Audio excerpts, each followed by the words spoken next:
Hello student, मैं ध्रुवराज आपका अपने यूट्यूब चैनल राज फाउंडेशन में एक बार फिर से स्वागत करता हूँ। लेक्चर 1, लेक्चर 2 और लेक्चर 3 में हमने देखा भौतिक राशियों के बारे में, गति और विरामावस्था के बारे में, चाल और वेग भी आपका लेक्चर 3 तक कंप्लीट हो चुका था। आज के टॉपिक को लेकर आए हैं। टॉपिक का नाम है आपका त्वरण। त्वरण को छोटे से वे में समझिए आप, होता क्या है।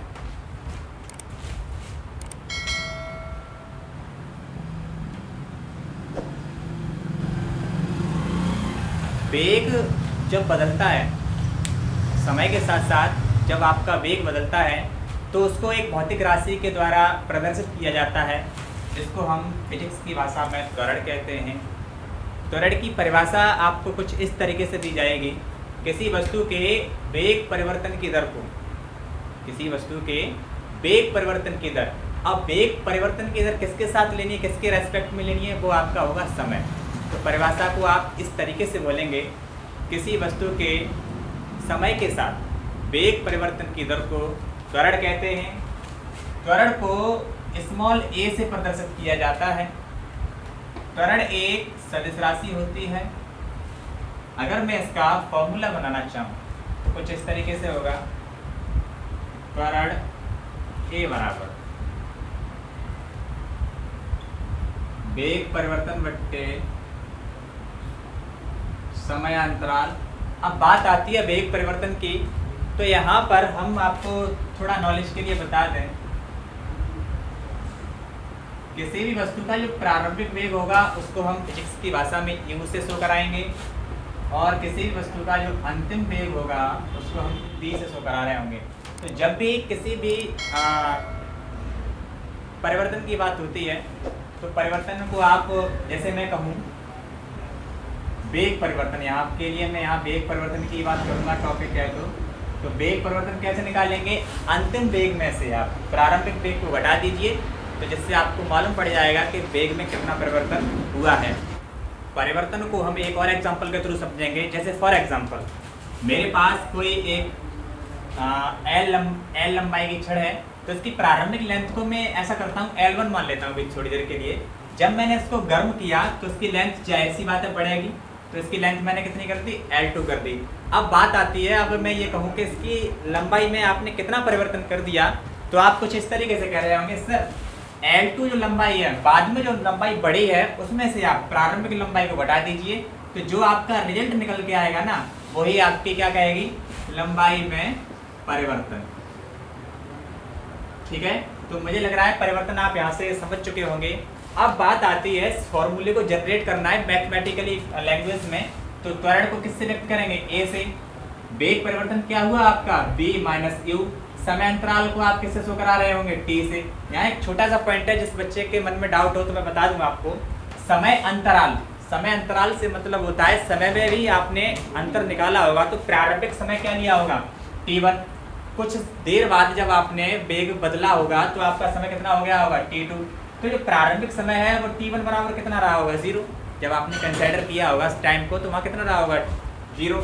तो अब आप इसका अंतर निकालने होंगे तो कुछ इस तरीके से आएगा, t2 माइनस t1 बराबर में जो भी आंसर आया आपका, तो t2 माइनस t1 कितना हो गया आपके लिए, 0। तो डेट मीन्स बचा क्या, केवल आपका t2, और t2 को t2 ना लिख के केवल आप अगर t लिख दो तो काम चल जाएगा ना, जैसा कि मैंने डायरेक्टली यहाँ पे शो करा दिया आपको। इसका जो मात्रक होता है त्वरण का, वो होता है आपका मीटर प्रति सेकंड स्क्वायर। ठीक है, अब आप इसको दोबारा से समझेंगे एक बार और।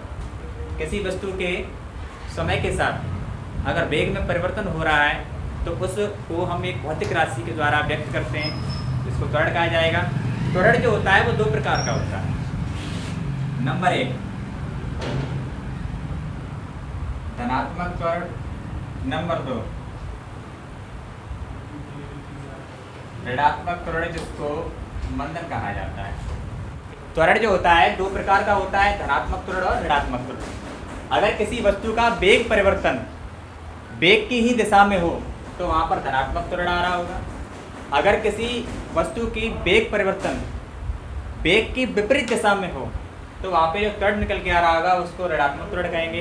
इसका दूसरा नाम मंदन भी होता है। ठीक है, इसको ऋणात्मक और धनात्मक त्वरण को हम एक एग्जांपल के थ्रू समझेंगे। जैसा कि अभी आपने देखा त्वरण दो प्रकार का होगा, धनात्मक और ऋणात्मक त्वरण। तो धनात्मक और ऋणात्मक त्वरण को दोनों को ही हम क्वेश्चन के थ्रू समझेंगे ये होता क्या है। तो क्वेश्चन आपके बोर्ड पे दिख रहा होगा आपको। क्वेश्चन कुछ इस तरीके से है। विरामावस्था से राहुल साइकिल चलाना स्टार्ट करता है। पहले 30 सेकंड में वह 6 मीटर पर सेकंड का वेग प्राप्त कर लेता है। 6 मीटर पर सेकंड का वेग जब वो प्राप्त कर लेता है उसके बाद वह ब्रेक लगाता है। ब्रेक लगाने के बाद यानी कि 5 सेकंड के बाद उसका जो वेग है 6 मीटर पर सेकंड से घटकर 4 मीटर पर सेकंड रह जाता है। इन दोनों ही स्थितियों में साइकिल के त्वरण की गणना करनी है। ठीक है, करते हैं। तो अकॉर्डिंग टू क्वेश्चन क्या क्या दिया हुआ है, तो हम पहली स्थिति में त्वरण की गणना कर लें।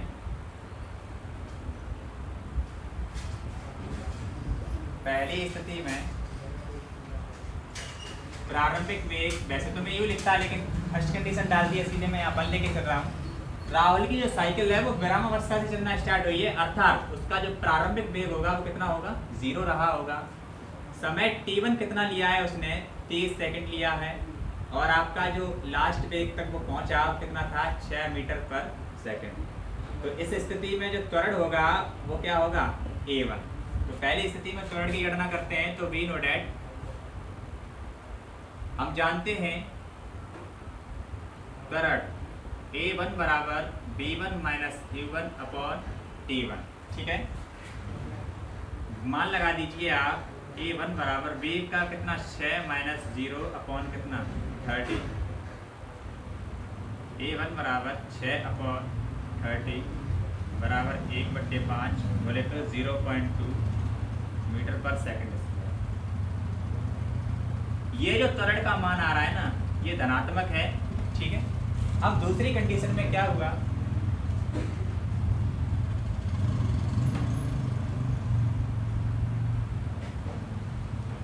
दूसरी स्थिति में क्या कह रहा है राहुल, क्वेश्चन क्या कह रहा है आपका, क्वेश्चन ये कह रहा है कि जब वो 6 मीटर पर सेकंड के वेग से चल रहा था तो उसने ब्रेक लगाया।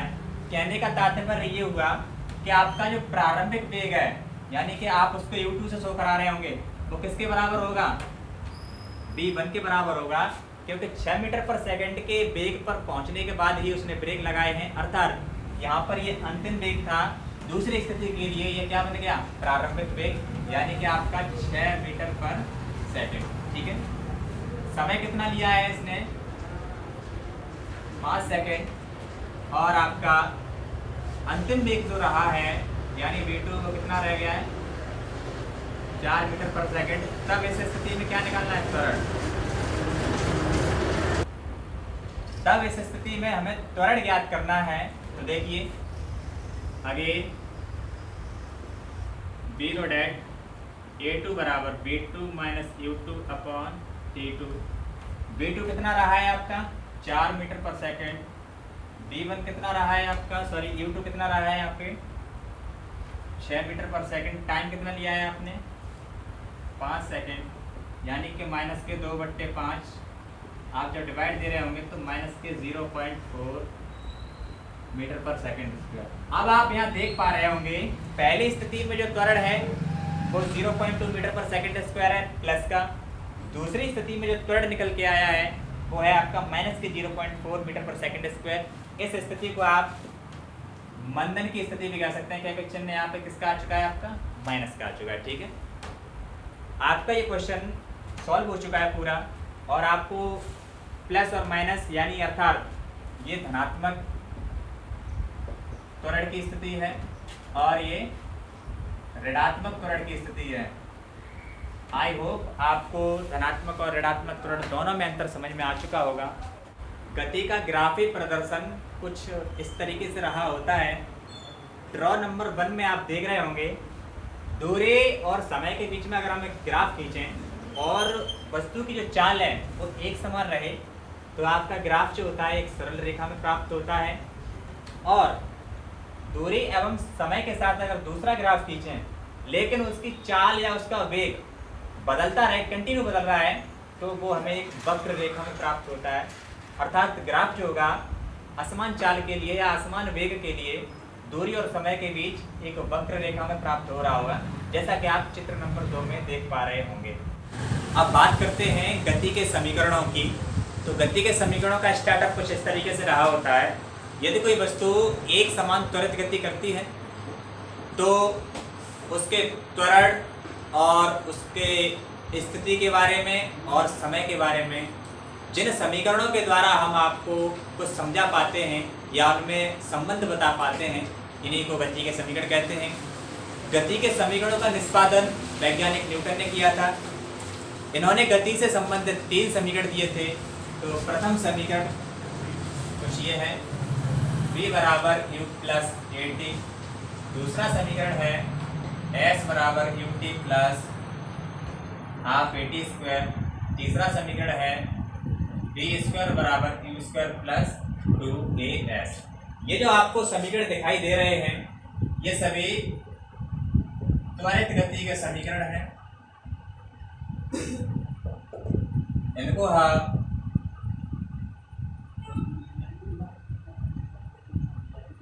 न्यूटन के गति के समीकरणों से भी जानते हैं। और न्यूटन के गति के 3 समीकरण होते हैं। फर्स्ट इक्वेशन है v बराबर u प्लस ए टी।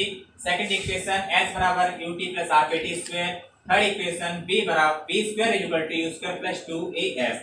अभी इनके संकेतों के मान बताऊंगा, उससे पहले मैं आपको एक चीज और बता दूं। अगर गति आपकी त्वरित ना हो, मंदित गति हो,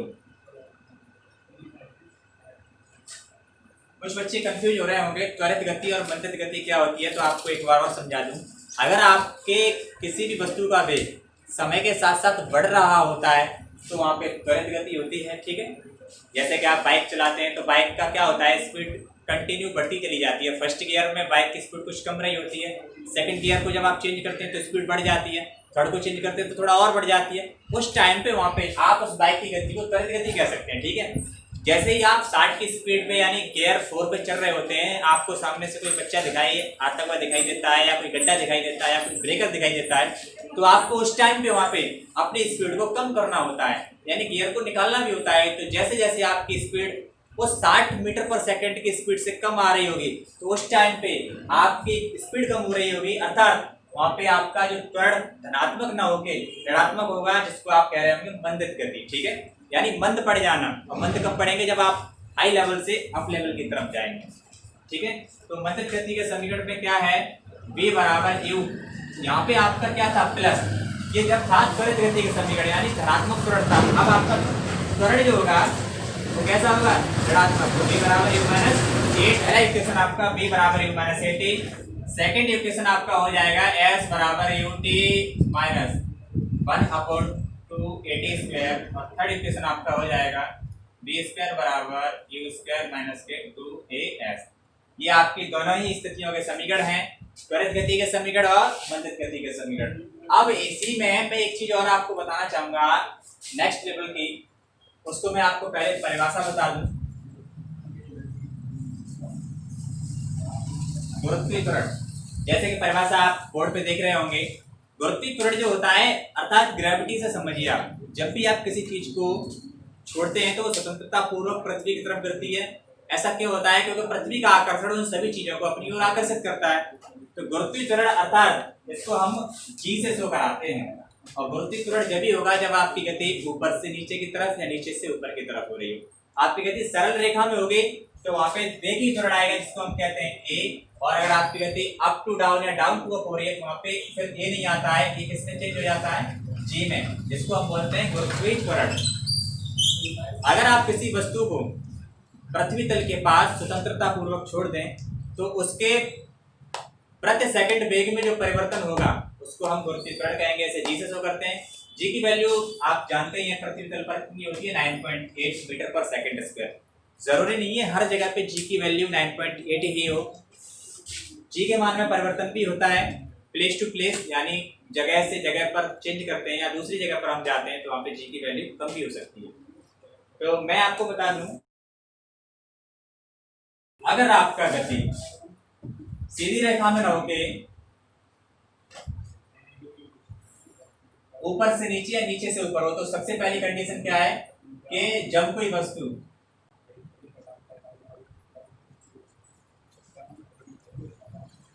कोई वस्तु स्वतंत्रता पूर्वक गिरती है अर्थात वस्तु की गति ऊपर से नीचे की तरफ हो रही है तो ए किसमें कन्वर्ट हो जाएगा प्लस जी में, एस आपका किसमें बदल जाएगा एच में। ठीक है, तो आपका गति का पहला समीकरण क्या होगा v बराबर u प्लस जी टी, दूसरा h equal to u t plus half g t square, तीसरा होगा v स्क्वायर बराबर u स्क्वायर प्लस 2gh। ठीक है, कंडीशन सेकंड,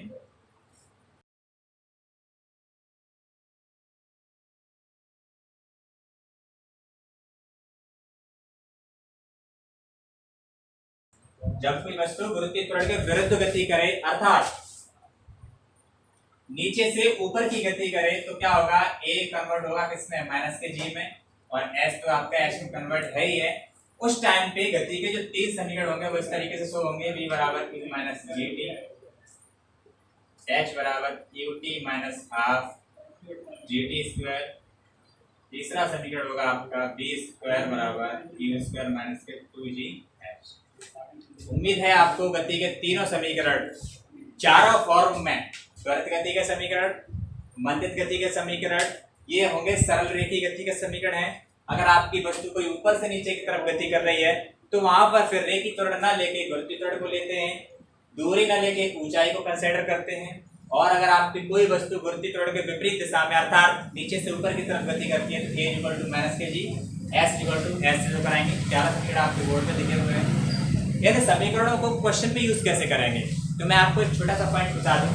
अगर आपसे कहे वेग और समय में के बारे में क्वेश्चन बोल रहा है तो आप पहला समीकरण यूज कीजिए, स्थिति और समय के बारे में बोल रहा है तो सेकंड इक्वेशन को अमल करेंगे, और आपका वेग और स्थिति के बारे में भी द्वारा बोला है तो हम तीनों को ले सकते हैं। ठीक है, चलिए क्वेश्चन के थ्रू इसको समझते हैं। गति के तीनों समीकरणों का उपयोग हम किस तरीके से करेंगे क्वेश्चन के थ्रू वो अब आपको सीखने हैं। कब कौन सा इक्वेशन यूज करना है वो मैं आपको बताऊंगा। तो चलिए स्टार्ट करते हैं। पहला क्वेश्चन क्या है, आप बोर्ड पे देख रहे होंगे, एक रेलगाड़ी विरामावस्था से चलना प्रारंभ करती है और 5 मिनट में अपना वेग 72 किलोमीटर प्रति घंटा कर लेती है। मान लिया जाए कि त्वरण एक समान है तो ज्ञात करना है यानी परिकलित करना है। नंबर फर्स्ट क्या ज्ञात करना है आपका त्वरण यानी कि a, और नंबर 2 ज्ञात करना है इस वेग को प्राप्त करने में तय की गई दूरी यानी कि दूरी बराबर s बराबर क्वेश्चन मार्क चिन्ह। तो देखिए according to question given that क्या क्या दे रखा है, रेलगाड़ी जो है विरामावस्था से चलना प्रारंभ कर रही है। तो आप लोगों को समझ लेना चाहिए कि जब भी कोई वस्तु विरामावस्था से चलना प्रारंभ करेगी तो उसका प्रारंभिक वेग जो रहा होगा वो कितना रहा होगा 0, और प्रारंभिक वेग को किससे व्यक्त करते हैं u से। बार बार हिंदी नहीं लिखूंगा, मैं आपको यहाँ समझा चुका हूँ। प्रारंभिक वेग u से व्यक्त करते हैं। समय कितना लिया है उसने यहाँ लिखना पड़ रहा है, चलो लिख देता हूँ। प्रारंभिक वेग समय t बराबर कितना है 5 मिनट। यहाँ पे देखिए ये समय जो दिया है मिनट में दिया है, इसको सबसे पहले हमें कन्वर्ट करना होगा सेकंड में। तो मिनट को सेकंड में बदलने के लिए 60 का मल्टीप्लाई यानी कि आपका जो समय हो गया अब हो गया 23 सेकंड। ठीक है, अब बात आती है वेग की। तो वेग 5 मिनट में हो कितना जाता है यानी कि अंतिम वेग v बराबर कितना दिया है 72 किलोमीटर पर आवर। इसको भी हमें कन्वर्ट करना है किसमें मीटर पर सेकंड में, क्योंकि जब भी हम क्वेश्चन को सॉर्ट आउट करते हैं तो सभी मान एक ही पद्धति के होने चाहिए। किलोमीटर पर घंटा में हम सवाल हल तो कर सकते थे, लेकिन ये समय भी फिर घंटे में दिया होता, लेकिन ये समय मिनट में दिया है तो मैंने इसको सेकंड में कन्वर्ट कर लिया। अब आपका मान किलोमीटर पर घंटा में, तो इसको मैं किस में कन्वर्ट करूंगा मीटर पर सेकंड में। तो एक छोटा सा पॉइंट समझ लीजिए, जब भी किलोमीटर प्रति घंटा को मीटर पर सेकंड में कन्वर्ट करना होगा तो किलोमीटर पर आवर वाली वैल्यू में 5/18 का आप मल्टीप्लाई कर दीजिए। सिंपल है, कैसे देखिए, तो v बराबर 72 किलोमीटर पर घंटा है, मीटर पर सेकंड में ले जाना है तो मल्टीप्लाई किसका करना है 5/18 का। तो 18 का भाग 72 में 4 बार 4 पंजे, यानी कि अब आपकी वैल्यू जो है वो 20 मीटर पर सेकंड हो चुकी है। तो सबसे पहले पॉइंट को लेके चलेंगे। पहले पॉइंट में क्या पूछ रहा था, रेलगाड़ी द्वारा त्वरण कितना है, तो a बराबर b minus u upon t. B कितना निकल के आया आपका यहाँ पे 20, यू कितना है आपका 0, टी काटेंगे तो कितना हो जाएगा 20/300, हटा दिया 2/23 और सरल करेंगे तो 1/15 मीटर पर सेकंड स्क्वायर। आपका ये त्वरण का मान है। आप इसको ज्यादा मत काटिए क्योंकि आप सेकंड पोर्शन सॉल्व करेंगे यानी दूरी निकालेंगे तो थोड़ा प्रॉब्लम क्रिएट सी होगी। कंडीशन सेकंड में क्या पूछ रहा है, दूरी। तो अभी जस्ट मैंने बताया दूरी और समय में संबंध बताने वाले समीकरण को हम क्या कहेंगे, यानी गति का दूसरा समीकरण। तो वी नो डैट दूरी ज्ञात करनी है तो दूसरे समीकरण से चलेंगे, s बराबर ut plus half at square. तो s इक्वल टू u की जो वैल्यू है वो कितनी है आपकी 0 है, तो t का मान कितना है आपका 300 प्लस 1/2, a का मान कितना निकल के आ गया आपका 1/15 और t का स्क्वायर यानी कितना 300 का स्क्वायर। ठीक है, s बराबर 0 का मल्टीप्लाई 300 में किया 0 हो गया प्लस 1/2 गुणा 1/15 गुणा 300 का वर्ग कितना हो जाएगा 90,000। ठीक है, तो s इक्वल टू ये तो 0 हो ही गया आपका 15 दूनी 30 यानी 1/30 गुणा कितना 90,000, 0 से 0 कट गया। s इक्वल टू कितना 3000 मीटर आपका आंसर है और 3000 मीटर को हम क्या लिख सकते हैं 3 किलोमीटर। यानी कि आप इसका आंसर कुछ इस तरीके से लिख रहे होंगे कि जब आपकी रेलगाड़ी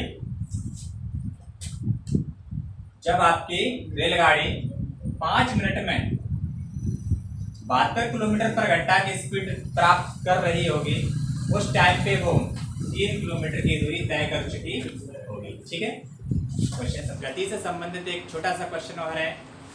क्वेश्चन आपके बोर्ड पे आपको दिख रहा होगा। क्वेश्चन कुछ इस तरीके से है, एक कार है जो 5 सेकंड में अपना वेग 18 किलोमीटर प्रति घंटा से बढ़ाकर 36 किलोमीटर प्रति घंटा कर लेती है। तो ज्ञात करना है कार का त्वरण तथा इतने समय में कार द्वारा तय की गई दूरी। ठीक है, वेरी सिंपल। क्वेश्चन के अकॉर्डिंग जो वैल्यू दी है उसको सबसे पहले फाइंड कर लीजिए आप। सबसे पहले कह रहा है समय, तो समय देख लीजिए, यहाँ समय कितना है आपका 5 सेकंड। तो जो कार का प्रारंभिक वेग है यानी प्रारंभिक वेग क्या बताया है यू बराबर कितना दिया है 18 किलोमीटर पर आवर और आपका अंतिम वेग जो है वो कितना है v बराबर 36 किलोमीटर पर आवर। यहाँ पे एक छोटा सा पॉइंट है, चलो ज्ञात क्या करना है वो देख लीजिए। सबसे पहले क्वेश्चन में फाइंड आउट करना है a और दूसरा ज्ञात करना है कार द्वारा इतने समय में तय की गई दूरी यानी s। मैं यहाँ पे आपको बता दूं आपकी नॉलेज के लिए, अगर क्वेश्चन में ये 5 सेकंड का देके 5 घंटे दे देता मुझे, तो मुझे यहाँ मान बदलने की कोई आवश्यकता नहीं थी। आप खुद देखिए कि जो समय का फैक्टर है वो सेकंड में दिया हुआ है, बाकी के जो मान है वो सभी घंटे में दिए हुए हैं।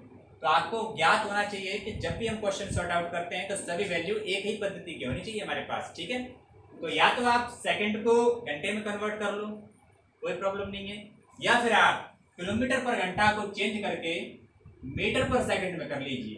तो जब हम इसको मीटर पर सेकंड में बदल रहे होंगे तो मैं यहाँ पे छोटे से पॉइंट में कर देता हूँ, हालांकि आप समझ गए होंगे। और लास्ट क्वेश्चन में मैंने बताया भी है कि किलोमीटर पर आवर को जब भी हम मीटर पर सेकंड में बदलते हैं तो इसमें 5/18 का मल्टीप्लाई कर देते हैं। तो जब हम इसको काट रहे होंगे तो हमारा जो आंसर बचेगा वो कितना होगा 5 मीटर पर सेकंड।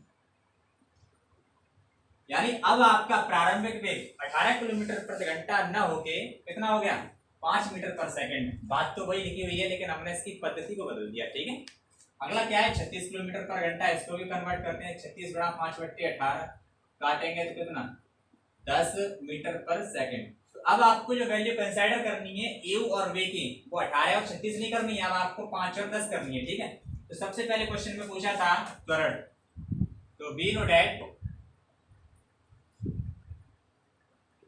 त्वरण के लिए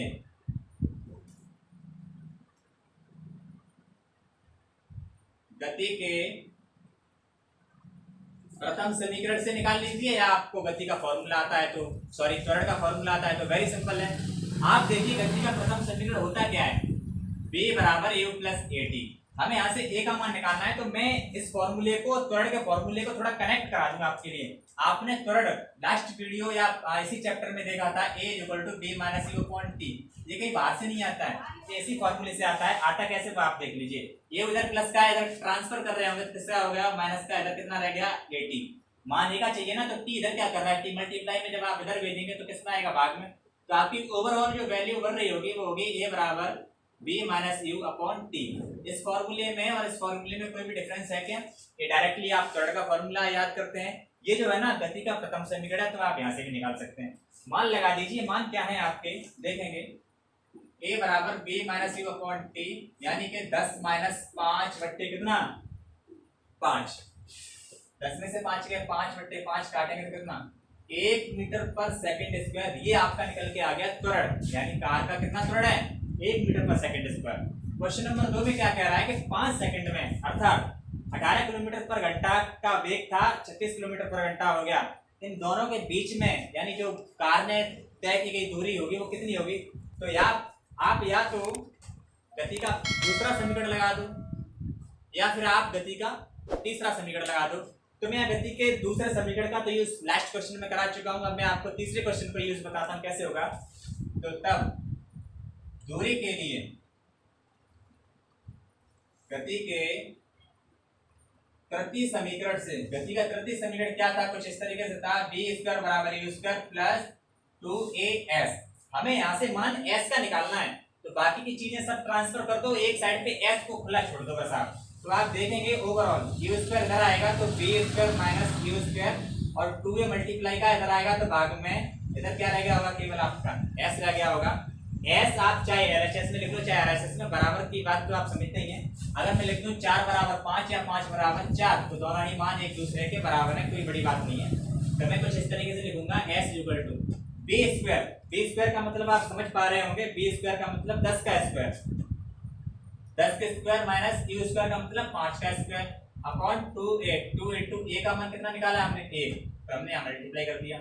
10 का वर्ग कितना हुआ 100, 5 का वर्ग कितना हुआ 25 और अपॉन में कितने 2, 100 में से 25 गए कितने बचे 75 बट्टे 2, काटेंगे तो कितना 2 3 या 6 37.5 मीटर।